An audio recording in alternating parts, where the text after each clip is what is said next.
lot of patients are like, why do I need a deep cleaning and what does that look like in the future? So the reason why you need a deep cleaning a lot of times is because there is plaque, there's also tartar, calculus, or bacteria that's sitting right underneath the gums. And over time, what that bacteria does is if it's staying in there, it will not allow that tissue to re-adhere back to the teeth. We want that tissue to come back as close to the tooth as possible, so that way that bacteria doesn't keep going down into the tissue and eating away at the bone, because we know that once we lose bone, it does not regenerate. And so whatever you have is what you have, and we're trying to maintain it from getting deeper and deeper into the bone and eating away at that bone, eventually causing bone loss. So we don't want bone loss to happen because the tooth can become very mobile. So a lot of our patients that do have 6 and 7, 8 millimeter pockets, a lot of times if we kind of push on their teeth, there's a little bit of mobility on their teeth. We know that that is hurting them in the long run because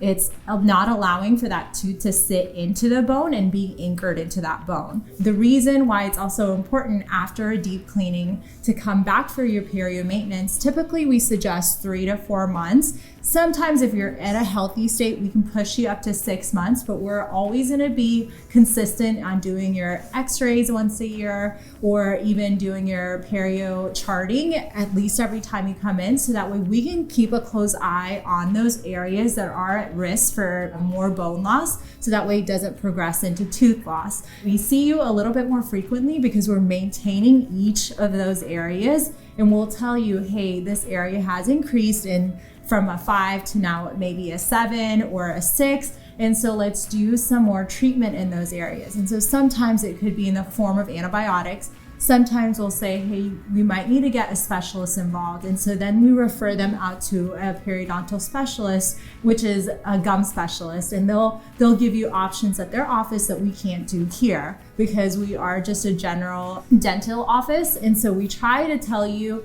hey, we can manage it here. If not, we'll have to refer you out.